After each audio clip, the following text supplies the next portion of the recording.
न कष्ट न दुख तो क्या खाक मजा है जीने में। बड़े बड़े तूफान भी थम जाते हैं जब आग लगी हो सीने में। हाँ दोस्तों, यदि आपके जीवन में भी दुखों का तूफान, तकलीफों का तूफान अगर चल रही है तो आप चिंता बिल्कुल मत करें।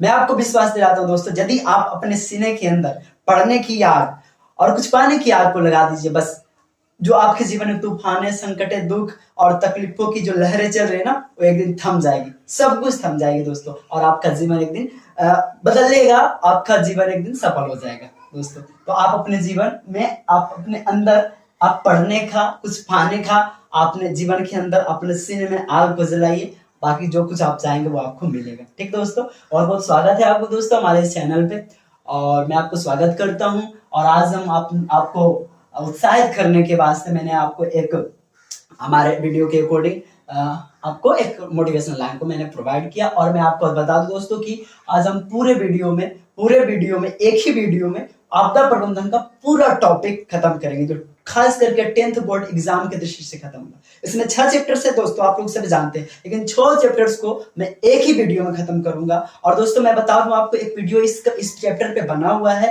वो 43 मिनट का है। उसमें कुछ धुंधलापन और अंधेरापन के चलते कुछ बच्चे कमेंट कर रहे थे, कुछ हमारे साथी, कि थोड़ा बल्ब तो लगा लो करके। तो मैं सोचा कि क्यों ना उस वीडियो को फिर से एक बार बनाया जाए और लोगों के बीच में लाया जाए, ताकि वो एक अच्छा साबित हो सके, आपको लाभदायक साबित हो सके। तो वो कुछ ज्यादा मिनट में हो गया, ज्यादा नहीं, 43 मिनट में। मैं कोशिश करूंगा कि 30 मिनट के आसपास खत्म हो जाए पूरा का पूरा एक ही वीडियो में दोस्तों। ये आपका चैप्टर हो जाएगा खत्म। आप हमारे साथ इस वीडियो के अंत तक बने रहिए, अपने माइंड को कंसंट्रेट करके, अपने ज्ञान इंद्रियों को कंसंट्रेट करके लगे रहिए, और देखते रहिए, सीखते रहिए, और नीचे से लिखते रहिए भी दोस्तों। आइए दोस्तों, हम चालू करते हैं अपना सिलेबस।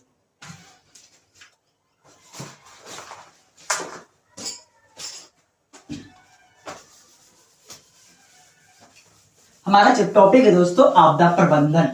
मार्क्स 12 दोगुना पैटर्न के अनुसार पूछा जाता है ना। अब सुनिए दोस्तों, सबसे पहले आपदा प्रबंधन में आप जो देख रहे हैं, आपदा जो देख रहे हैं दोस्तों, सबसे पहले कि आपदा होता क्या है।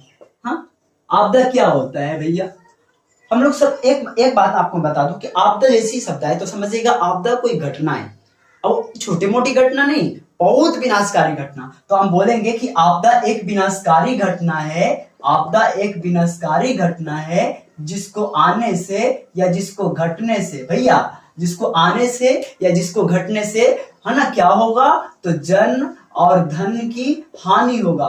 जन माने लोग, और धन माने जिसमें वैसा कुछ भी जिसमें धन लगा हो, जैसे ये भी धन है, आपका घर एक धन है, रुपया पैसा भी धन है, तो उसका हानि होगा, तो वो आपदा कहलाएंगे भैया। फॉर एग्जाम्पल सुनिए, फिर से एक बार सुनिए, आपदा क्या है, वैसी विनाशकारी घटना, वैसा विनाशकारी मतलब बहुत बड़ा घटना जो आएगा और आने से जिसको जन धन यानी लोग और धन की घटी होगी, क्षति होगी, नुकसान होगी, वैसे घटना को भैया हम लोग कहेंगे आपदा।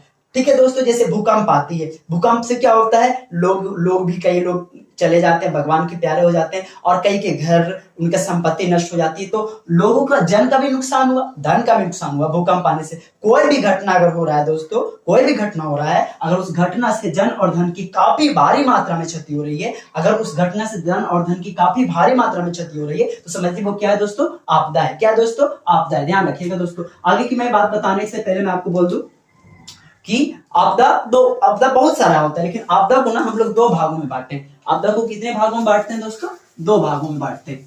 और लास्ट में हम प्रीवियस ईयर का क्वेश्चन लिख करवाएंगे दोस्तों, ठीक ना, तो बने रहिएगा। आपदा को हमने 2 भागों में बांटते हैं। पहला आपका हो जाता है प्राकृतिक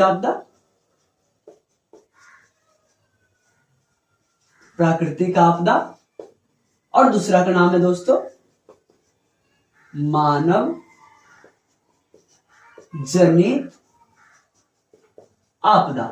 इसी को हम लोग कृत्रिम आपदा भी कहते हैं। इसी को हम लोग दोस्तों कृत्रिम आपदा भी कहते हैं। सिंपल है दोस्तों, प्राकृतिक आपदा जो घटना भगवान की तरफ से हो या प्रकृति में परिवर्तन के कारण हो। प्रकृति में परिवर्तन प्राकृतिक ही न करेंगे, भगवान ही न करेंगे। तो यदि प्रकृति में परिवर्तन के कारण कोई घटना, कोई क्षति, नुकसान हो रहा है, तो हम कहेंगे वो प्राकृतिक आपदा है। और यदि हम मनुष्यों को, हम आम आदमी के द्वारा अगर कोई गलती हो जा रही है या जानबूझ करके कुछ हम घटना ऐसा ला दे रहे हैं जिसके चलते मानव का या मानव के धन का नुकसान हो रहा है भारी मात्रा में, तो आपका मानव जनित आपदा है। ठीक है दोस्तों, प्रकृति के द्वारा घटने वाली घटना को प्राकृतिक आपदा, और मानव के भूल चूक के कारण या जानबूझ के कारण या उसके द्वारा बनाए गए बम यानी पदार्थों के कारण अगर कोई आपदा आ रही है तो वो मानव जनित आपदा है। यहाँ से आपका 1 नंबर या 2 नंबर का क्वेश्चन इस बार भी छपा रहा होगा दोस्तों, है ना। बस आपको याद रखना कि कौन कौन आपदा है जो प्राकृतिक है और कौन कौन आपदा है जो मानव जनित है। तो आप सबको पता है बाढ़, सुखाड़,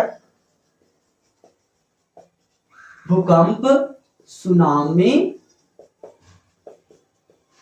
भूस्खलन, ज्वालामुखी, चक्रवात, ये जितने भी आपदा है दोस्तों ये सब का सब प्राकृतिक आपदा है, ठीक ना। भूकंप पूछेगा निम्नलिखित में से कौन आपदा है, तो भूकंप दे दिया जाएगा, बाढ़ दे दिया जाएगा, सुखाड़, तीन में से सभी है ना। तो जो भी आपदा, जो भी घटना भगवान के द्वारा घटित जाती है वो प्राकृतिक आपदा हो जाती है, जैसे भूकंप, बाढ़, सुखाड़, सुनामी, भूस्खलन, ज्वालामुखी, चक्रवात। आपको ख्याल रखना है दोस्तों। उसके बाद मानव जनित की बात करें इसके एग्जांपल में, तो आप देखिए बमबारी, बम कौन लगाता है दोस्तों, भगवान जी नहीं भैया, हम पागल लोग लगाते हैं बम। उसके बाद फिर दुर्घटना कौन करता है, हम ही लोग करते हैं, लहरिया कट मारते हैं, दुर्घटना हो जाता है भैया, दुर्घटना भी हम ही लोग करते हैं। और सुनिए ना, और सुनिए, आतंकवाद हो गया, आतंकवाद हम ही लोग बनते हैं। सांप्रदायिक दंगा यानी दो धर्मों के बीच में जो दोस्तों लड़ाई होती है वो हम ही लोग करते हैं ना, अपने धर्म को अच्छा समझने में। सांप्रदायिक दंगा हो गया, दुर्घटना हो गया, आतंकवाद हो गया, महामारी, बस इतना आपको ख्याल रखना है दोस्तों, ठीक ना, कि बमबारी, दुर्घटना, आतंकवाद, सांप्रदायिक दंगा, महामारी, ये सब हमारे गलतियों के कारण, हमारे द्वारा बनाए गए पदार्थों के कारण घटता है, इसलिए मानव जनित आपदा है, ठीक ना। मानव जनित आपदा क्या होता है, जो मनुष्य के द्वारा या उसके भूल चूक के कारण या उसके बनाए द्वारा पदार्थों के कारण घटना घट रहा है तो मानव जनित आपदा। जैसे बमबारी हम लोग करते हैं, दुर्घटना हम ही लोग करते हैं, आतंकवाद हम ही लोग बनते हैं, सांप्रदायिक दंगा हम ही मनुष्य लोग करते हैं, महामारी भी अभी हम कोरोना महामारी फैला रहे थे, तो ना, तो ये सारे घटनाओं को हम अंजाम खुद देते हैं, हम मनुष्य देते हैं, इसलिए मानव जनित आपदा हो गया भैया। और भूकंप, बाढ़, सुखाड़, सुनामी, भूस्खलन, ज्वालामुखी, चक्रवात, ये प्रकृति में परिवर्तन के कारण घटती है, तो ये प्रकृति में परिवर्तन भगवान जी करते हैं, तो इसलिए इसको हम प्राकृतिक आपदा यानी कि नेचुरल डिजास्टर और इसको आर्टिफिशियल डिजास्टर कहेंगे दोस्तों, ठीक है ना दोस्तों। चलिए, मक्खी बैठ गया लगता है किधर, अच्छा उस पे बैठा हुआ है, चलिए ठीक है, इसको बिठा दो दोस्तों। आगे सुनिए दोस्तों, ये आपको नोट डाउन करना है, स्क्रीनशॉट ले लेना है, ठीक ना। आगे की बात सुनिए, एक प्रश्न आता है दोस्तों 2 नंबर का, पूछा जाता है कि प्राकृतिक आपदा और मानव जनित आपदा में क्या अंतर है। मानव जनित आपदा में क्या अंतर, what is different between natural disaster and artificial disaster दोस्तों। तो आपको बोलना है कि प्राकृतिक आपदा प्रकृति में परिवर्तन के कारण घटता है, प्रकृति में परिवर्तन के कारण घटता है, परिवर्तन के कारण, और मानव जनित आपदा मानव के कारण या मानव के भूल चूक के कारण या उसके बनाए गए पदार्थों के कारण दोस्तों, ठीक ना। दूसरा में आपको अंतर बोलना है कि ये जो है ना काफी विनाशकारी होता है, विनाशकारी काफी होता है, काफी बहुत ज्यादा विनाशकारी। देखते हैं भूकंप आता तो कितने लोग चल जाते हैं भगवान के पास, और ये जो है अपेक्षाकृत कम विनाशकारी होता है, कम विनाशकारी। कहने का मतलब दोस्तों आपको बोलना है कि प्राकृतिक आपदा काफी विनाशकारी होता है, जबकि मानव जनित आपदा इसके अपेक्षा कम विनाशकारी होता है, ठीक ना दोस्तों। तीसरा में हम लोग प्राकृतिक आपदा को रोक नहीं सकते हैं, हम भूकंप को रोक नहीं सकते दोस्तों, हम बाढ़ को रोक नहीं सकते, बस कुछ उपाय कर सकते खुद बचने के लिए और उसके प्रभावों को कम करने के लिए, लेकिन हम उसको रोक नहीं सकते। क्या ये दीवार हिलने लगा, भूकंप आएगा तो हम रोकेंगे दीवार, नहीं रोकेंगे दोस्तों, क्योंकि रोकने से हमारी जानें चली जाएंगी ना। तो हम प्राकृतिक आपदा को रोक यानी नियंत्रण नहीं कर सकते हैं, जबकि मानव जनित आपदा को नियंत्रण यानी रोक सकते हैं। अभी हमारे पास कोरोना वायरस आया था, हम सबको प्रयास ने हम रोक पाया उसको। तो दोस्तों हम फिर से मैं आपको बता दूं प्राकृतिक आपदा और मानव जनित आपदा में अंतर।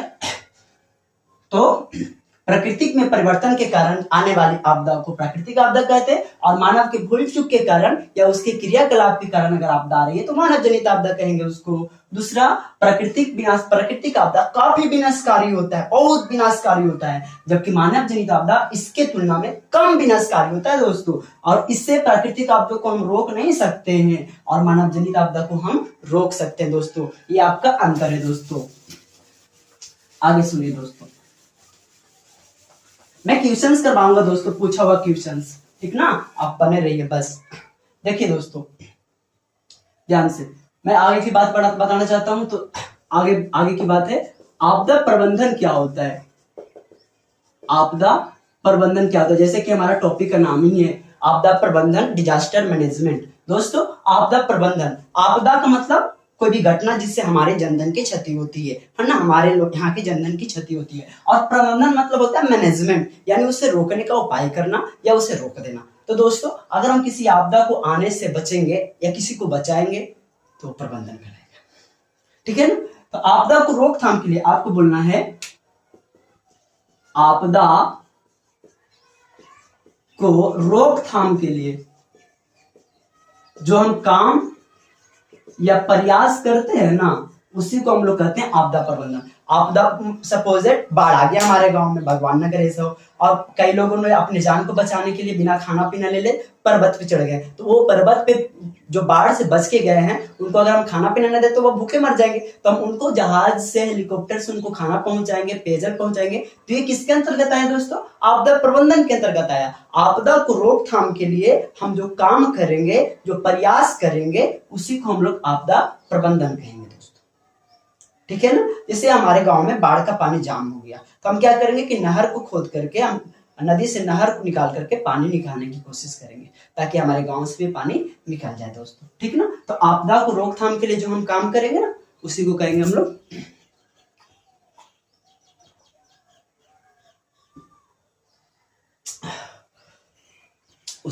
लोग आपदा प्रबंधन, ठीक है। अब दोस्तों आगे सुनिए, कहते हैं कि अगला क्वेश्चन, पूछा हुआ क्वेश्चन से ये सब, आपदा प्रबंधन करना क्यों जरूरी है। क्या आपदा प्रबंधन करना क्यों जरूरी है, आपको क्या लगता है। बिल्कुल करना जरूरी है यार। अगर हम आपदा प्रबंधन नहीं करेंगे तो जो भूखे प्यासे लोग घर छोड़ करके पर्वतों पे चल जाते हैं बाढ़ से बचने के लिए, तो भूखे ही मर जाएंगे। और अगर हम आपदा प्रबंधन के तरह काम नहीं कुछ करेंगे तो जो बाढ़ का पानी है हमारे गांव में फैला हुआ, जिसमें पालतू पशु भी मर गया, तो वो तो महामारी फैला देगी ना। तो हम आपदा को रोकने के लिए हम प्रबंधन नहीं करेंगे तो आपदा से खुद मर जाएंगे। इसका आंसर हुआ कि आपदा प्रबंधन नहीं करना चाहिए। आपदा प्रबंधन करना क्यों जरूरी है, इसलिए जरूरी है क्योंकि हम इससे आपदा से बच सकते हैं, खुद को बचा सकते हैं, औरों को भी बचा सकते हैं, इसलिए इसको जरूरी है। अगर नहीं आपदा प्रबंधन करेंगे तो मरेंगे, आप भी मरेंगे, हम भी मरेंगे। आपदा प्रबंधन का मतलब आपदा को रोकना। आपदा को रोकना जरूरी है क्योंकि हम और आप संकट में, मानव जाति संकट में। तो आपदा प्रबंधन करना इसलिए जरूरी है क्योंकि इससे क्या होती है कि हम दूसरे को पेयजल या हर एक चीज जो उनको चाहिए वो पहुंचा पाते हैं, जिससे उनकी जीवन रक्षा हो सके, ठीक ना। तो आपदा प्रबंधन करना बहुत जरूरी है दोस्तों, याद रखिएगा इस बात को। आगे की बात सुनिए दोस्तों,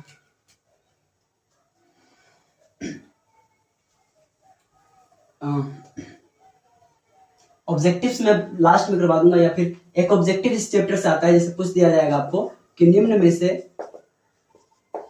प्राकृतिक आपदा कौन है। प्राकृतिक आपदा कौन है, पूछ दिया जाएगा आपको दोस्तों। तो आप क्या, ऐसा प्रश्न आता है दोस्तों, ठीक ना, तो आप ध्यान रखेंगे। एक में दे दिया आतंकवाद, बी में दे दिया आपको दंगा, सी में दे दिया आपका भूकंप, डी में दे दिया आपका महामारी। तो आप लोग बताइए क्या होगा। प्राकृतिक आपदा कौन है, प्राकृतिक आपदा आतंकवाद है, नहीं, ये हम लोग मानव जनित है। दंगा कौन करता है, हम लोग मानव जनित है। महामारी कौन फैलाता है, हम लोग, कोरोना वोरोना सब हम ही लोग फैलाते हैं। लेकिन भूकंप दोस्तों ये प्राकृतिक आपदा क्योंकि भगवान की तरफ से आता है, प्रकृति में परिवर्तन के कारण आता है। कैसे आता है मैं आगे बताऊंगा आपको भूकंप के बारे में, ठीक ना। ऐसा आपको तो करना होगा।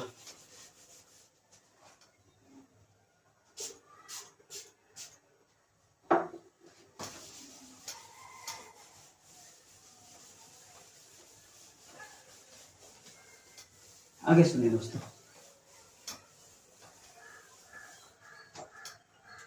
अगला है हमारा बाढ़ एंड सुखाड़ के बारे में पढ़ना। सुनिए, बाढ़, पहली बात की बाढ़ क्या होता है? अरे दोस्तों, जब नदियों की जल स्तर भर जाती है, कैसे भर जाती है? तो मानसूनी वर्षा अधिक होने के चलते जब नदियों का जल स्तर बढ़ जाती है तो इस स्थिति को हम लोग बाढ़ कहते हैं, है ना। जब नदी है भैया, ये नदी है और ये आपका बादल है, मूसलाधार बारिश हुई, नदी पूरा भर गया। अब भर गया नदी तो पानी कहाँ आएगा भैया? गांव में आएगा ना नदी का पानी। इसी स्थिति को कहते हैं हम लोग कि ये भैया बाढ़ आ गया, गांव में हो, कहते हैं ना। तो जब मानसूनी वर्षा अधिक होती है, याद रखना दोस्तों, जब मानसूनी वर्षा अत्यधिक होती है तो इसको हम कहेंगे कि क्या बाढ़। जैसे मेरा एक गिलास है, ये मान लीजिए आपका नदी है, नदी में पानी डाल भर जाएगा, फिर भी ऊपर से पानी गिर रहा है, बरसात से पानी गिर रहा है, तो पानी कहाँ आएगा? नीचे आएगा, यानी नीचे गांव में जाएगा। तो इसी स्थिति को बाढ़ कहेंगे ना। तो बाढ़ क्या है? जब मानसूनी वर्षा जरूरत से ज्यादा होता है तो इससे नदी का जलस्तर भर जाता है और फिर इसके बाद क्या आता है? गांव में पानी आ जाता है। इस स्थिति को हम लोग बाढ़ कहेंगे, ठीक है ना दोस्तों। आपको ख्याल रखना, जब मानसूनी वर्षा अत्यधिक होता है तो नदियों का जलस्तर भर जाता है, और इसी स्थिति को हम लोग बाढ़ का नाम देते हैं दोस्तों। अगला प्रश्न है कि बाढ़ से बचने के हेतु हम लोग क्या उपाय कर सकते हैं, या उसको रोकने हेतु हम लोग क्या उपाय कर सकते हैं? बाढ़ से बचने अथवा रोकने, दोनों अलग अलग है। अथवा रोकने का क्या उपाय कर सकते हैं? रोकने का उपाय, बाढ़ से बचने अथवा रोकने का उपाय। दोस्तों, सबसे पहले अगर बाढ़ आएगा तो हम अपने बोरिया बिस्तर तो ज्यादा नहीं बांधेंगे, लेना नहीं ज्यादा है। सबसे पहले हम लोग क्या करेंगे कि जल्दी से ऊंचा स्थान देखेंगे और वहां चल जाएंगे, यानी ऊंचे स्थानों पर हमें चला जाना चाहिए, ऊंचे स्थानों पर हमें चला जाना चाहिए। दूसरा दोस्तों, क्या करना होगा कि हम अपने पालतू पशु को खोल देंगे, ठीक ना। पालतू पशु को खोल दे ताकि वो स्वतंत्र होकर के बाढ़ की धारा से, बाढ़ का प्रचंड से बच सके। पालतू पशु को खोल देंगे हम लोग, ठीक ना। ये चीज हम उपाय करेंगे, खोल देंगे, खुला देंगे, खुला छोड़ देंगे, ठीक है दोस्तों। तीसरा में हम लोग क्या करेंगे कि ये आपका बचने का उपाय है ना। सबसे पहले ये प्रश्न पूछा जाता है कि बाढ़ आने की स्थिति में हमें कौन सा स्थान पे चले जाना जाता है? तो ऊंचे स्थान पे चले जाना चाहिए, पालतू पशुओं को खुला छोड़ देना चाहिए, ठीक ना दोस्तों। उसके बाद फिर क्या होता है कि हम लोग अगर बाढ़ को रोकना चाहते हैं तो हम लोग पूर्वानुमान लगाएंगे, यानी पहले अनुमान लगाएंगे कि बाढ़ कब आने वाला है, तो मुझसे सावधान हो जाए। उसके बाद फिर क्या करेंगे दोस्तों? हम लोग पूर्वानुमान लगाएंगे। उसके बाद नदी का जो तटबंध होता है, नदी का तटबंध यानी जो सीढ़ी कहते हैं, उसको हम करेंगे दोस्तों ऊंचा। नदी का तटबंध का ऊंचा करेंगे और मजबूत करेंगे, ऊंचा करेंगे और मजबूत करेंगे। अगर ये हम नदी के तटबंध को ऊंचा कर देंगे दोस्तों, मजबूत कर देंगे, तो पानी की धारा, बाढ़ की धारा उसको तोड़ नहीं पाएगी, और नहीं तोड़ पाएगी तो उसका पानी गांव में हमारा नहीं आ पाएगा, तो हम बाढ़ से बच सकते हैं। तो ये चीजें हैं दोस्तों, हम बाढ़ से बचने या उसको रोकने या का उपाय, ठीक ना। ये बात आपको ख्याल रखिएगा, ऑब्जेक्टिव में पूछा गया, ठीक है। हमें बाढ़ आने पर ऊंचे स्थान पर चले जाना चाहिए, पालतू पशुओं को खोल देना चाहिए, पूर्वानुमान लगाना चाहिए, पहले की वैज्ञानिक लोग लगाते हैं ना कि कब वर्षा होने वाला है। नदी के तटबंध को ऊंचा करना चाहिए, नदी के तटबंध को मजबूत करना चाहिए, हो सके तो नदी से दूर घर बनाना चाहिए, क्योंकि बाढ़ की अगर जहां पे जैसे कोसी नदी हो गई। उसके बाद दोस्तों, बाढ़ से क्या हानि है? सभी लोग जानते हैं इस बात को, बाढ़ से क्या हानि है? बाढ़ से क्या हानियां है भैया? बाढ़ से क्या हानियां है? बाढ़ से बहुत हानियां है। सबसे पहली हानि कि फसलें बर्बादी हो जाती है, फसलों की क्या होती है दोस्तों? बर्बादी होती है। उसके बाद दोस्तों क्या होती है? पालतू पशु मर जाते हैं। पालतू पशु क्या होते हैं दोस्तों? मर जाते हैं। पालतू पशु मर जाते हैं, बंधे होंगे तो मर जाएंगे ना, खुले भी होते तो कई पशु मर जाते हैं। उसके बाद दोस्तों, जब पालतू पशु कई लोग मर जाते हैं तो उससे क्या होता है? उत्पन्न होता है महामारी उत्पन्न होता है। तो दोस्तों, यह है हानि बाढ़ का। क्या होता है? फसलों की बर्बादी होती है, जान भी जाते हैं, धन भी जाते हैं ना। हम लोग भी कभी कभी दह जाते हैं, हमको तो तैरने नहीं आता, हम भी आएगा बाढ़ तो हम भी दह सकते हैं। तो फसलों की बर्बादी होती है, फसल दह जाते हैं, पालतू पशु मर जाते हैं, हम लोग भी टपक जाते हैं, और जब कोई जीव जंतु मरता है तो उससे महामारी फैलती है, यानी महामारी का फैल जाना। तो ये कुछ हानियां हैं दोस्तों, किसका? बाढ़ का। दोस्तों, आपको मैं एक ही वीडियो में खत्म करने वाला हूं, बस बने रहिए। ये आपका बाढ़। एक बात आप सुनिए दोस्तों, एक प्रश्न है दोस्तों, और आता है अक्सर कि बिहार में बाढ़ की स्थिति का वर्णन करें। बिहार में बाढ़ की स्थिति का वर्णन करें। सपोज ये हमारा बिहार का नक्शा है दोस्तों, अगर हम बिहार को इस तरह से बांटे तो ये आपका हो जाएगा, ये आपका हो जाएगा दोस्तों उत्तरी बिहार, ये हो जाएगा आपका उत्तरी बिहार, और ये हो जाएगा दोस्तों आपका दक्षिणी बिहार, ये हो जाएगा दक्षिणी बिहार। दोस्तों आपको ख्याल रखना है कि उत्तरी बिहार में, यहाँ से दोनों ऑब्जेक्टिव पूछा गया जो मैं आपको बता रहा हूँ। उत्तरी बिहार में हर वर्ष बाढ़ की स्थिति बनी रहती है और दक्षिणी बिहार में हर वर्ष सुखाड़ की स्थिति बनी रहती है दोस्तों, है ना, सुखाड़ की स्थिति बनी रहती है। और आपको पूछा जाए कि बिहार की स्थिति के बारे में लिखें, बाढ़ की स्थिति में बाढ़ की स्थिति बिहार में कैसी है, तो बाढ़ की स्थिति बिहार में बहुत खराब है दोस्तों। हर वर्ष बाढ़ के आने के चलते हमारा बिहार की स्थिति बहुत दयनीय है, गरीबी में है ना। और बाढ़ लाने में कौन है, बाढ़ लाने में जो सहायक है दोस्तों हमारे, एक नदी है जिसका नाम है कोसी नदी। इस नदी और कई नदियां हैं, गंडक, बूढ़ी गंडक मिलकर के लाती है, लेकिन ये जो कोसी नदी दोस्तों बहुत बहुत दुख देने वाली है नदी हमारे बिहार को। तो बिहार को हम इसीलिए हम लोग इसको कहते हैं बिहार का शोक।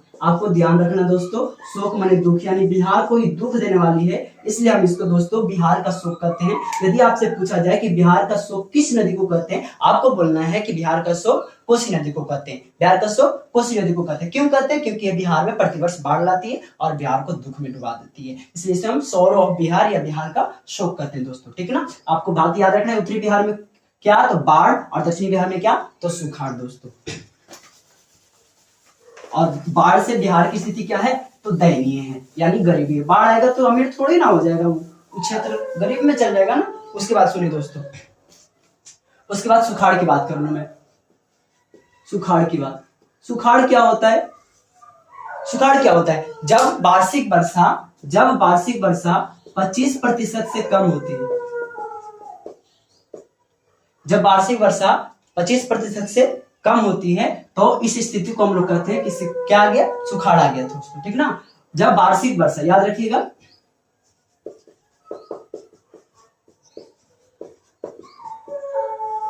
वार्षिक वर्षा की मात्रा जब 25% से कम हो जाती है तो इस स्थिति को हम लोग कहते हैं कि क्या हो गया, सुखाड़ आ गया दोस्तों, ठीक ना। यानी जब मानसूनी वर्षा, सिंपल है दोस्तों, जब मानसूनी वर्षा लंबे समय से नहीं होगी, जब मानसूनी वर्षा भगवान जी बरसात नहीं करते तो किसान लोग क्या करते, लगता है कि इस बार सुखाड़ आ गया, यही कहते हैं ना, उनकी आवाज सुनते होंगे तो हम लोग भी यही कहेंगे कि जब मानसूनी वर्षा, भगवान के द्वारा वर्षा लंबे समय से नहीं होगी, मानसूनी वर्षा 25 के आंकड़ा दिया गया, 25 से कम होगी या, तो उस स्थिति को हम लोग कहेंगे सुखाड़। हम ऐसे भी बोल सकते हैं कि काफी लंबे समय से वर्षा न होने पर सुखाड़ आता है। और आपको ख्याल रखना कि सुखाड़ की स्थिति जो दोस्तों आती है ना, वो धीरे धीरे आती है, सुखाड़ अचानक नहीं आती है। आज सुखाड़ तो कल सुखाड़ नहीं आ जाएगा, सुखाड़ की स्थिति धीरे धीरे आती है, ये बात भी आपको ख्याल रखना दोस्तों, ठीक है ना।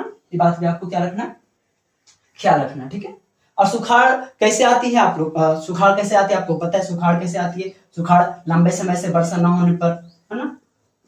सुखाड़ का कारण अगर आपसे पूछा जाए केवल लंबे समय से वर्षा की कमी। दूसरा आप लोग बोलेंगे हम लोग क्या करते हैं भैया, जल की बर्बादी करते हैं, जल की बर्बादी करेंगे तो क्या भगवान जी हमें बर्बाद कर देंगे। तीसरा में दोस्तों हम लोग पर्यावरण का नुकसान पहुंचाते हैं, पेड़ पौधों को अत्यधिक काटते हैं तो पर्यावरण का नुकसान पहुंचाते हैं, तो भी हमारा सुखाड़ आता है। तो हम सुखाड़ से कैसे बच सकते हैं दोस्तों, सुखाड़ से बचने के लिए हम क्या करेंगे, सुखाड़ से बचने के लिए हम लोग क्या करेंगे दोस्तों, बचने के लिए हम लोग क्या करेंगे, सुखाड़ से बचने के लिए हम लोग क्या करेंगे, सुखाड़ से, तो हमें बचने के लिए सुखाड़ से दोस्तों क्या करना है ना, कि हमें वर्षा जल का संग्रह करना है, वर्षा जल का संग्रह करना है दोस्तों। अगर हम वर्षा जल जमा कर लिए, वर्षा जल अगर हम जमा कर लेते हैं दोस्तों, तो अगर सुखाड़ आती है तो हम उस जल को यूज कर लेंगे, ठीक ना। वर्षा जल को जमा करेंगे, जल बर्बादी नहीं करेंगे, जल की बर्बादी दोस्तों हम लोग नहीं करेंगे। अगर जल की बर्बादी नहीं करेंगे तो जल संकट आएगा ही नहीं हमारे जीवन में। उसके बाद पर्यावरण को क्या करेंगे, रक्षा करेंगे, यही बात उल्टा कर दिया मैंने, है ना। तो सुखाड़ का कारण क्या है, लंबे समय से वर्षा नहीं होना। आप लोग लिखते चलेगा कॉपी पेन लेकर के दोस्तों, लंबे समय से वर्षा ना होना। दूसरा क्या है दोस्तों, जल की बर्बादी करना। तीसरा पर्यावरण का नुकसान पहुंचाना। अगर हम इससे बचना चाहें तो कैसे बच सकते हैं, तो वर्षा जल को हम जमा करके बच सकते हैं, जल की बर्बादी नहीं करेंगे तो जल बच सकते हैं। और अगर हम पेड़ पौधे अधिक मात्रा में यानी पर्यावरण को अगर नुकसान नहीं पहुंचाएंगे तो हम सुखाड़ से बच सकते हैं दोस्तों, ठीक ना दोस्तों। आपको ख्याल रखना ये भी बात। उसके बाद दोस्तों आगे लेके चलते हैं आपको।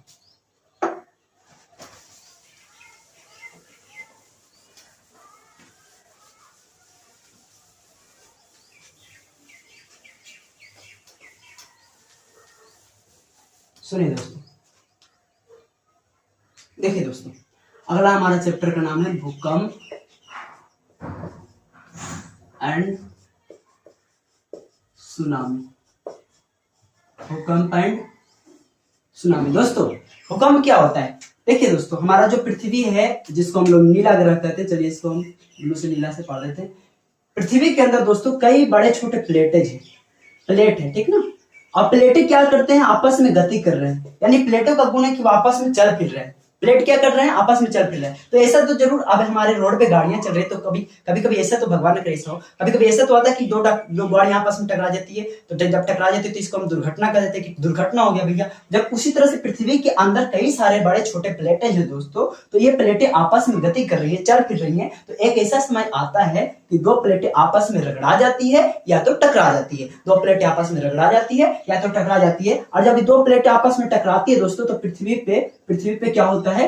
कंपन उत्पन्न होता है। पृथ्वी पे कंपन उत्पन्न होता है, और इसी कंपन को दोस्तों हम लोग क्या कह देते हैं? भूकंप कह देते हैं। याद रखिएगा। तो आपसे अगर भूकंप पूछा जाए तो बोलेगा भूपटल में कंपन, भूपटल में कंपन को ही हम लोग कहते हैं भूकंप। भूपटल में कंपन को ही हम लोग कहते हैं भूकंप। भूपटल में कंपन कैसे आता है? तो प्लेटेज को आपस में रगड़ खाने से या टकराने से आता है, ठीक है। आपको ख्याल रखना है दोस्तों। उसके बाद दोस्तों सुनिए, पृथ्वी में दो केंद्र होते हैं दोस्तों। देखिए, एक पृथ्वी के नीचे जिसको हम लोग कहते हैं भूकंप केंद्र, और एक पृथ्वी पर दोस्तों, पृथ्वी पर होता है जिसको हम लोग कहते हैं अधिकेंद्र। दो केंद्र हैं, दो स्थल हैं पृथ्वी का, भूकंप केंद्र और एक अधिकेंद्र। क्या होता है? अंतर पूछता है दोस्तों। देखिए, भूमि के नीचे पाया जाने वाला वैसा केंद्र जहां पर भूकंपीय कंपन शुरू होता है, यही भूकंप केंद्र है दोस्तों, जहां पे भूकंपीय कंपन होना शुरू होता है। यहीं पर से कंपन क्या होता है? शुरू होता है, ठीक ना। याद रहेगा, कंपन आपको कहां से शुरू होता है? भूकंपीय केंद्र से। कंपन कहां से शुरू होता है? भूकंपीय केंद्र से। भूकंपीय केंद्र कहां होता है? तो पृथ्वी के अंदर की वैसा केंद्र जहां पर सबसे पहली बार कंपन शुरू होता है, उसे हम भूकंपीय केंद्र कहते हैं। और पृथ्वी पर पाया जाने वाला वैसा केंद्र जहां पर सबसे पहले तरंगों का, यानी भूकंपीय तरंगों का अनुभव किया जाता है, उसे हम लोग अधिकेंद्र कहते हैं। भूकंपीय कंपन शुरू होगा तो भूकंप केंद्र नीचे वाला, और जहां पर तरंगों का अनुभव होगा उसे अधिकेंद्र कहां? ऊपर वाला। पृथ्वी के नीचे पाया जाने वाला वैसा केंद्र जहां पर कंपन शुरू होता है सबसे पहली बार, उसे भूकंप केंद्र कहते हैं। और पृथ्वी पर स्थित वैसा केंद्र जहां पर तरंगों का अनुभव होता है सबसे पहली बार, यहाँ पर जब यहाँ से कंपन शुरू हो गया, यहाँ से कंपन हो गया शुरू, भूकंप केंद्र से कंपन क्या होता है? शुरू हो जाता है, इसे भूकंप केंद्र कहते हैं। और ये जैसे आया पृथ्वी पर ना, तो पृथ्वी पर सबसे पहली बार कहां पे आता है? अधिकेंद्र पर आता है। तो हमें महसूस हो जाता है सबसे पहली बार अनुभव कहां से होता है? अधिकेंद्र से होता है कि अरे भैया पृथ्वी पर लगता है कंपन हो रहा है, भूकंप हो रहा है। तो सब पृथ्वी पर कंपन सबसे पहली बार तरंगों का अनुभव होता है अधिकेंद्र पर, और भूकंप केंद्र नीचे का वैसा केंद्र जहां पर कंपन शुरू होता है। ये बात भी आपको ख्याल रखना है दोस्तों, ठीक ना। उसके बाद फिर सुनिए दोस्तों, उसके बाद सुनिए भूकंप से हम लोग कैसे बच सकते हैं। तो कई उपाय है ना। जैसे अगर हम घर पे हैं तो कोशिश करें कि हम खुले मैदान में जाएं।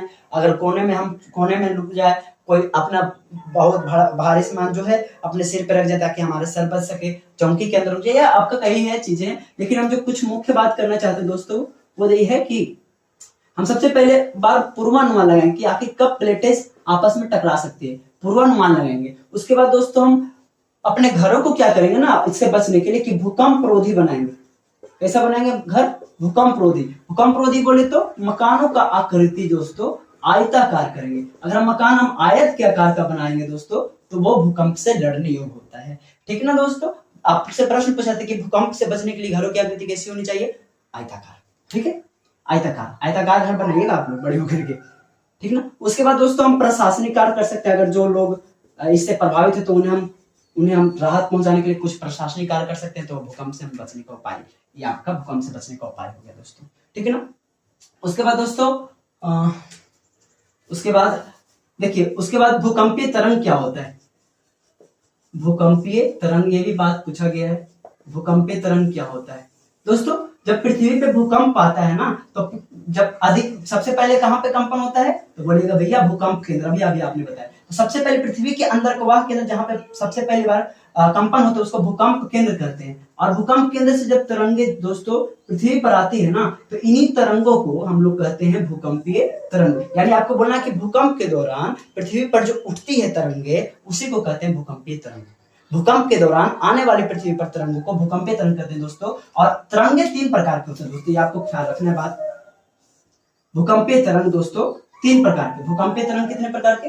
3 प्रकार के। एक का नाम है पी तरंग, एक का नाम है एस तरंग और एक का नाम है एल तरंग। दोस्तों पृथ्वी पे कंपन, जब कंपन होती है तो पृथ्वी पे सबसे पहले दौड़ दौड़ के पहुंच जाती है, वो है पी तरंग। इसलिए इसको हम लोग प्राथमिक तरंग भी कहते हैं। ठीक ना, आपको बात याद रखना है कि भूकंप के दौरान पृथ्वी पर पहुंचने वाले सबसे पहली तरंग का क्या नाम है, तो वो है पी तरंग। इसलिए इसको हम लोग प्राथमिक तरंग भी कहते हैं, क्योंकि पृथ्वी पर सबसे पहली बार कौन तरंग पहुंचता है? पी तरंग।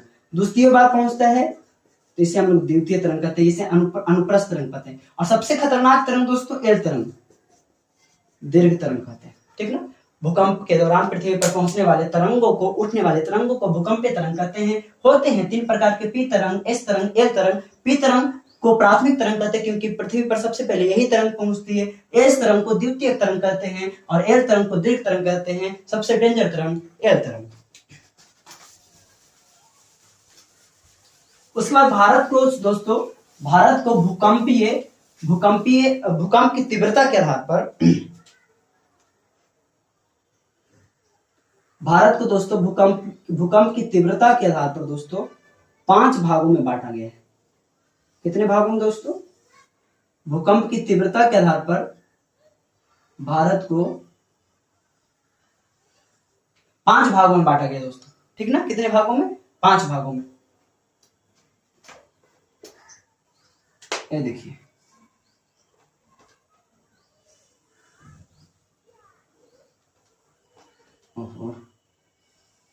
चलिए मैं आपको समझाने के लिए बस इसको पढ़ दूं। भूकंप की तीव्रता के आधार पर भारत को 5 जोनों में, 5 भागों में, 5 क्षेत्र में बांटा गया है।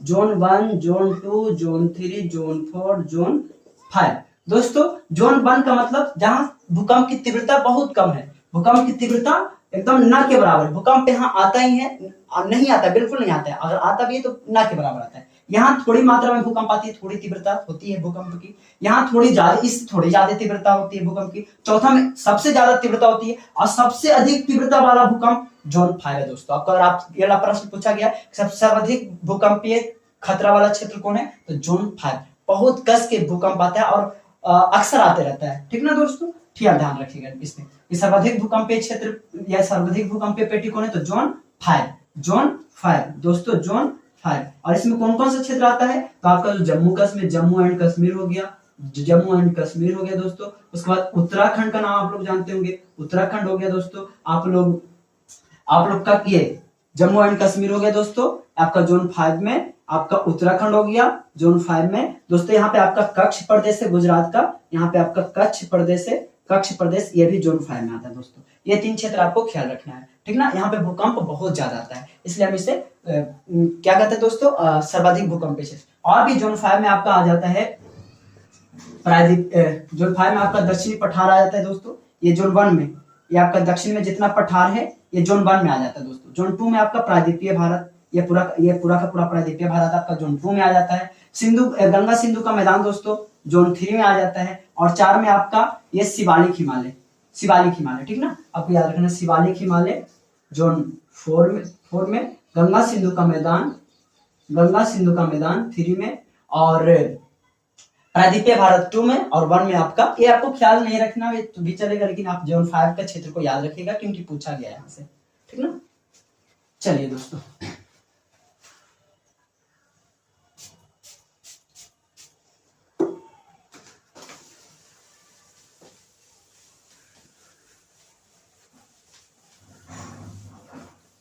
अब देखिए दोस्तों, सुनामी है हमारा बचा हुआ इस चैप्टर का। सुनामी क्या होता है? कुछ नहीं होता है। सुनामी भी एक तरह का कंपनी है। आप लोग समुद्र सुने होंगे दोस्तों, समुद्र, मान लीजिए समुद्र है, सी लेवल है, तो क्या होता है कि जब समुद्र में अब पृथ्वी में मैं बताऊं कि जो प्लेटेज होती है पृथ्वी के अंदर है, और पृथ्वी पर तो जल भी है और स्थल भी है, तो समुद्र के अंदर भी प्लेटेज है और स्थल के भी ऊपर अंदर प्लेटेज है, ठीक ना। तो समुद्र के अंदर भी प्लेटेज है, तो समुद्र में भी जब प्लेटें आपस में गति कर रहे तो टकराई करेगी, और जब टकराएगी दोस्तों तो कंपन उत्पन्न होवे करेगी। तो जब समुद्र के तली में प्लेटें आपस में टकराती है तो समुद्र की लहरें, यानी समुद्र की जो पानी का उभार इस तरह से कुछ उठता है। आप लोग देखे होंगे दोस्तों कि पानी का पूरा पानी का छेवाड़ एक तरह से मारता है, ऐसे वो कुछ होता नहीं है, बस कंपन होता है। क्या कंपन होता है? तो प्लेटें को टकराने का। जब प्लेटें आपस में टकराती है ना तो उस समुद्र की पानी को इस तरह से फेंक देती है, कहां पे? तो समुद्र के बाहर, यानी गांव में, क्षेत्र में, नगर में, ठीक ना। तो इसी एक चीज को हम लोग क्या नाम दे देते हैं? क्या नाम देते हैं? सुनामी। यानी हम बोलेंगे दोस्तों सुनामी का डेफिनेशन कि समुद्र के अंदर प्लेटेज के टकराने से या समुद्र में उठने वाले कंपन को ही हम लोग क्या कहते हैं? सुनामी कहते हैं। और इससे क्या होता है कि जल तितर बितर हो जाता है, जिधर तिधर हो जाता है, जिससे बाढ़ आने की संभावनाएं होती है। दोस्तों सुनामी से कैसे बच सकते हैं? सुनामी से बचने की क्या उपाय है? सुनामी से बचने के लिए हम लोग क्या करेंगे दोस्तों कि वही पहला काम करेंगे, पूर्वानुमान लगाएंगे कि कब आखिर प्लेटेज टकरा रही है समुद्र के अंदर। दूसरी हम क्या कर सकते हैं? प्रशासनिक कार्य भी करेंगे, और जो समुद्र से हम अपना घर मकान दूर बनाएंगे। दोस्तों घर मकान समुद्र से दूर बनाना चाहिए, क्योंकि कभी भी लहर आ सकती है ना। और इस जो समुद्र का तट है उसको हम ऊंचा कर सकते हैं, समुद्र का तट को बड़ा कर सकते हैं, है ना, तट को मजबूत कर सकते हैं। तो अगर हम ये सारे चीजें अपनाएंगे तो हम इससे बच सकते हैं, सुनामी से बच सकते हैं। तो सुनामी क्या होती है? जब समुद्र में प्लेटेज टकराती हैं तो प्लेटेज को टकराने से समुद्र में जो लहरें उत्पन्न होती है दोस्तों, इसी को हम लोग कहते हैं क्या कहते हैं? सुनामी कहते हैं। यानी समुद्र में उठने वाले कंपन को हम लोग सुनामी कहते हैं। कैसे बचेंगे इससे? पूर्वानुमान लगा करके, अपना घर समुद्र से दूर बना करके, और वहां के अगर कोई लोग हैं तो उन्हें ट्रेनिंग देंगे, बचने के उपाय करेंगे, और प्रशासनिक कार्य के द्वारा हम बच सकते हैं दोस्तों।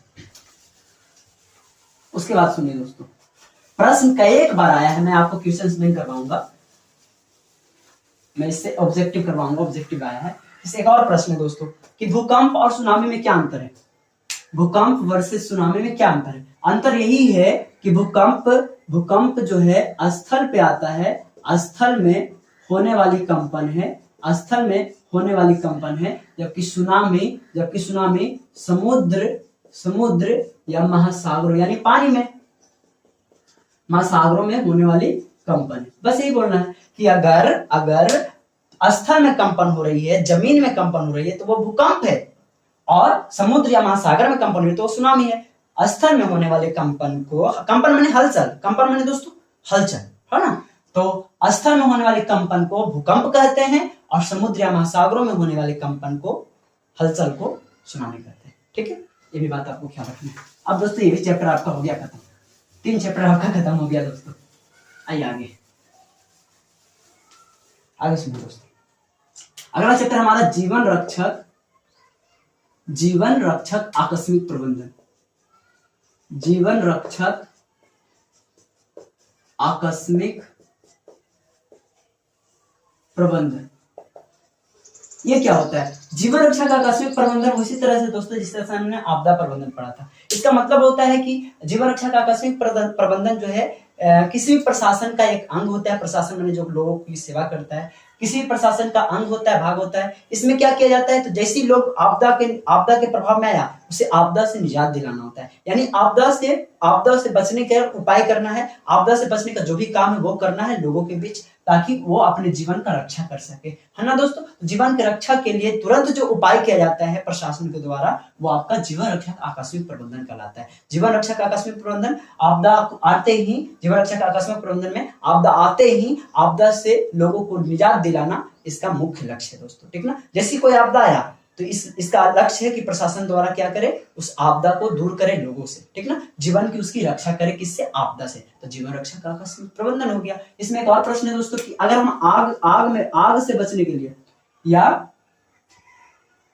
क्या है, आग लगने पर हमें क्या प्रबंधन करनी चाहिए? आग लगने पर क्या प्रबंधन करने चाहिए? तो दोस्तों आग लगने पर सबसे पहली बात तो हम क्या करेंगे कि आग में जो फंसे लोग हैं ना, उससे हम बाहर निकालेंगे। आग में फंसे लोग हैं उससे हम क्या करेंगे, बाहर निकालेंगे। यही सबसे पहले काम करेंगे। अगर किसी वाला प्रश्न आपसे पूछ दे कि भूकंप से बचने के लिए जीवन रक्षा का, भूकंप से बचने के लिए आकस्मिक प्रबंधन को लिखें, बाढ़ से बचने के लिए आकस्मिक प्रबंधन को लिखें, आग से बचने के लिए आकस्मिक प्रबंधन को लिखें, तो सबसे पहले आप यही लिखिएगा कि इससे बचने, इसके सबसे पहले हम क्या करेंगे कि उसमें फंसे हुए लोगों को बाहर निकालेंगे। दूसरी आग की बात चल रही है तो आग से बाहर निकालेंगे। और घायल लोग जो हो गए हैं दोस्तों उसे हम क्या करेंगे कि प्राथमिक उपचार देंगे।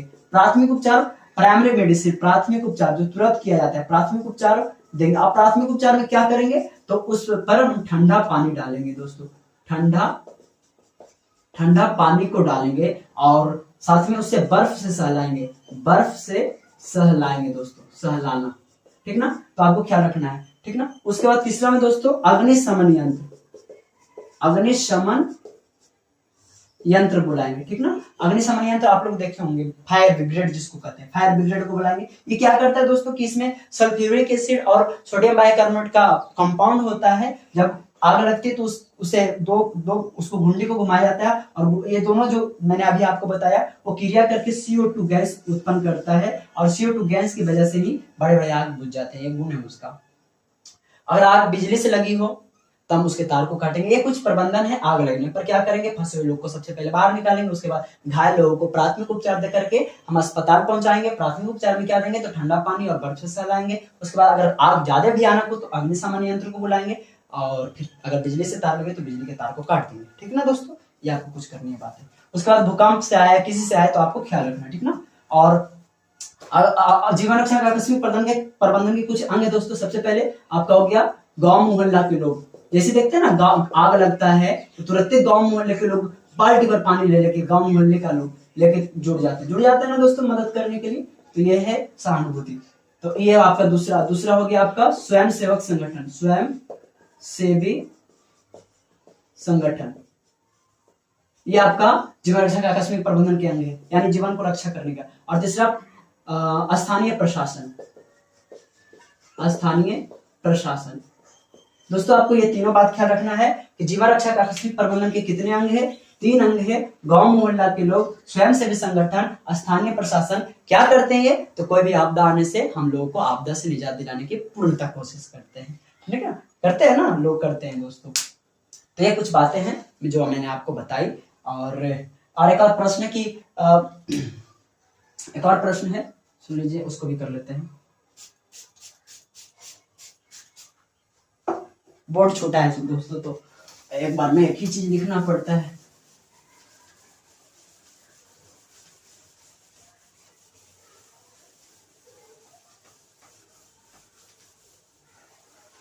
दोस्तों देखिए, एक प्रश्न है कि सामान्य संचार व्यवस्था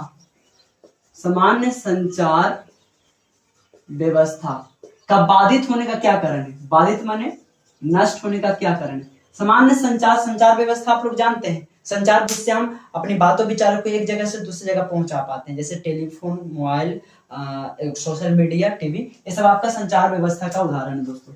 संचार व्यवस्था का क्या है, उदाहरण है संचार व्यवस्था। संचार व्यवस्था का बाधित होने का क्या कारण है, तो बाधित होने का कारण है दोस्तों केबल का टूट जाना। याद रखिएगा, केबल का टूट जाना, केबल का टूट जाना, ये मुख्य कारण है। बाकी मैं आपको बोल देता हूँ। केबल अगर तार अगर टूट जाएंगी तो सामान्य संचार व्यवस्था खत्म हो जाएगी। ट्रांसमिशन टावर, जो टावर होती है, अगर वो खराब हो जाएगी तो संचार एक जगह से दूसरे जगह हम बात नहीं कर पाएंगे, है ना। संचार भवन, जहाँ पे संचार का माध्यम लगा हुआ, जिस भवन पे अगर वो नष्ट हो जाएगी तो दोस्त हम अपने संचार यानी अपनी बात विचार दूसरी जगह टेलीफोन से या किसी वगैरह से नहीं पहुंचा पाएंगे। तो ये भी आपको बात याद रखना दोस्तों, ये भी बात आपको ख्याल रखना है, ठीक है दोस्तों। आइए दोस्तों, अब हम ऑब्जेक्टिव क्वेश्चंस करने वाले हैं। तो यहाँ से ऑब्जेक्टिव्स देखने को मिला है, तो आप इधर देखिए। तो बांध का नाम है एक तरफ नदी का नाम है और एक तरफ जलाशय का नाम है। तो आपको प्रश्न पूछा जाएगा दोस्तों कि भाखड़ा नंगल बांध किस नदी पे है, आपको बोलना है सतलज नदी पे। नर्मदा परियोजना किस नदी पे, नर्मदा नदी पे। नागार्जुन सागर परियोजना कृष्णा नदी पे। कावेरी परियोजना कावेरी नदी पे। रिहंद परियोजना रिहंद नदी पे। इधर आपको उसका जलाशय, कृत्रिम जलाशय का नाम लिखा हुआ है दोस्तों। आपसे पूछा जाएगा भाखड़ा नंगल बांध किस कृत्रिम जलाशय पर है, तो गोविंद सागर। नर्मदा परियोजना किस कृत्रिम जलाशय पे है, तो सरदार सरोवर, है ना दोस्तों। आपको पूछना है, ये प्रश्न में पूछा गया, ठीक ना। तो ये आपको ख्याल रखना है कि कौन सा बांध कौन सा नदी पर है, ये आपको पूछा जाएगा। एक और है दोस्तों, उसको मैं भी लिख देता हूँ, हीराकुंड बांध।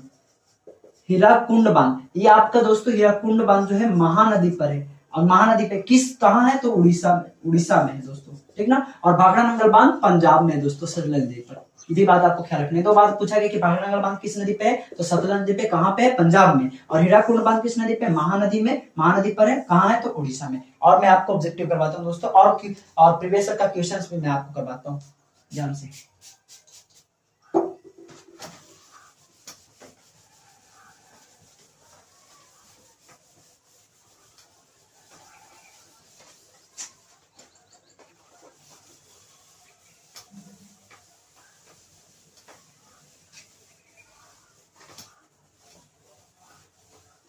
देखिए दोस्तों, कुछ प्रमुख वर्ष है वो मैं आपको दिखाता हूं। यहां से भी प्रश्न आया है, प्रश्न कि भारत का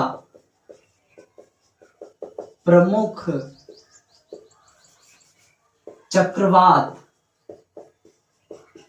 वर्ष, भारत में प्रमुख चक्रवात कब आया था वो आपको बताना है। भारत का प्रमुख भूकंप कब आया था, भूकंप वर्ष कौन सा है वो बताना है। प्रमुख सुखाड़ वर्ष कौन है वो आपको बताना है कि कौन सा वर्ष प्रमुख है जो जिस वर्ष में सुखाड़ आया था। उसके बाद आपको भारत में प्रमुख सुनामी वो बताना है आपको दोस्तों। तो मैं आपको बता दूं कि भारत में जो प्रमुख सुखाड़ आया था, सुखाड़ वर्ष है वो है आपका 1999।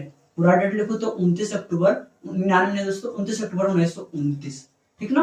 भूकंप का क्षेत्र है 1934, ठीक है ना। 1934 में भूकंप आया था। उसके बाद सुखाड़ कब आया था, 1966 में, है ना, जो हरित क्रांति इसमें आया था। सुनामी दोस्तों 26 दिसंबर 2004। तो आपको ख्याल रखना है कि भारत का प्रमुख चक्रवात 29 अक्टूबर 1929, भूकंप 1934 में, सुखाड़ 1966 में, और सुनामी 26 दिसंबर 2004 में। यहां से एक प्रश्न है दोस्तों कि भारत के किस भाग में 26 दिसंबर 2004 को सुनामी आई थी। तो आपको याद रखना है दोस्तों, बंगाल की खाड़ी में, बंगाल की खाड़ी में भयंकर सुनामी आई थी कब, 26 दिसंबर 2004 को। ये भी बात आपको ख्याल रखना है। उसके बाद दोस्तों कुछ और बातें हैं जो मैं आपको बताना चाहता हूं कि जो एक इंफ्रारेड कैमरा है, इसका उपयोग होता है दोस्तों, इसका उपयोग होता है मलबे के नीचे दबे हुए लोगों को पता लगाने की, मलबे के नीचे दबे हुए लोगों का पता लगाने के लिए किस कैमरा का उपयोग किया जाता है, तो इंफ्रारेड कैमरा का दोस्तों। जो चट्टान के नीचे दब जाते हैं उनको पता लगाना है तो किस कैमरा, इंफ्रारेड कैमरा। उसके बाद एक उपग्रह है दोस्तों, रिमोट सेंसिंग उपग्रह, या उसको हम लोग कहते हैं सुदूर संवेदी उपग्रह।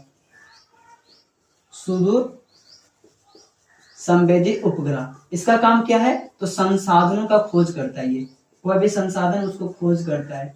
संसाधनों की खोज के लिए किस उपग्रह का, सुदूर संवेदी उपग्रह, या इसे ही हम लोग रिमोट सेंसिंग उपग्रह भी कहते हैं दोस्तों। ये भी आपको बात ख्याल रखना है। अब मैं कुछ ऑब्जेक्टिव में आपको करवा देता हूं दोस्तों जो पूछा गया है।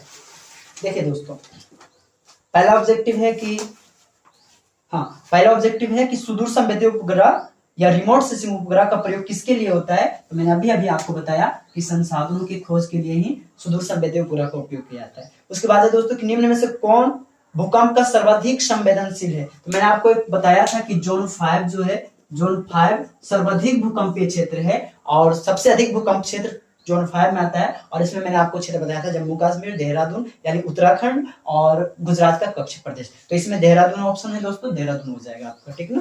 ये सर्वाधिक भूकंपीय संवेदनशील कौन सा क्षेत्र है, ऑप्शन है देहरादून, रांची, हैदराबाद, चेन्नई, तो आपका देहरादून हो जाएगा। अगला प्रश्न है दोस्तों कि सुनामी का प्रमुख कारण क्या है। तो सुनामी का प्रमुख कारण क्या है, ऑप्शन है कि समुद्र में भूकंप आना, मैदानी क्षेत्र में भूकंप आना, पर्वत पर भूकंप आना, इनमें से कोई नहीं। तो मैंने आपको बताया था कि सुनामी क्या होता है, जब कंपन होती, सुनामी भी कंपन है, भूकंप भी कंपन है। जब समुद्र में कंपन होगी तो उस स्थिति को हम लोग कहेंगे कि ये सुनामी आ गया। तो इसका आंसर क्या होगा कि सुनामी का प्रमुख कारण क्या है, समुद्र में भूकंप आना। अगला प्रश्न दोस्तों कि सुखाड़ क्या है। सुखाड़ हम लोगों के द्वारा नहीं आता है। तो जब हम लोग के द्वारा नहीं आएगा तो मानव जनित आपदा नहीं होगा, बल्कि प्राकृतिक आपदा होगा, क्योंकि प्रकृति में परिवर्तन के कारण आ रहा है, ठीक है ना। उसके बाद भूस्खलन क्या है दोस्तों, इसके बाद भी आपको ख्याल रखना है। भूस्खलन, भूस्खलन का मतलब होता है पर्वतों को टूट टूट करके गिरना। आप लोग देखे होंगे मूवी में, पर्वत टूट टूट करके अगर नीचे गिर रही है तो इसी क्रिया को हम लोग भूस्खलन करते हैं, ठीक ना,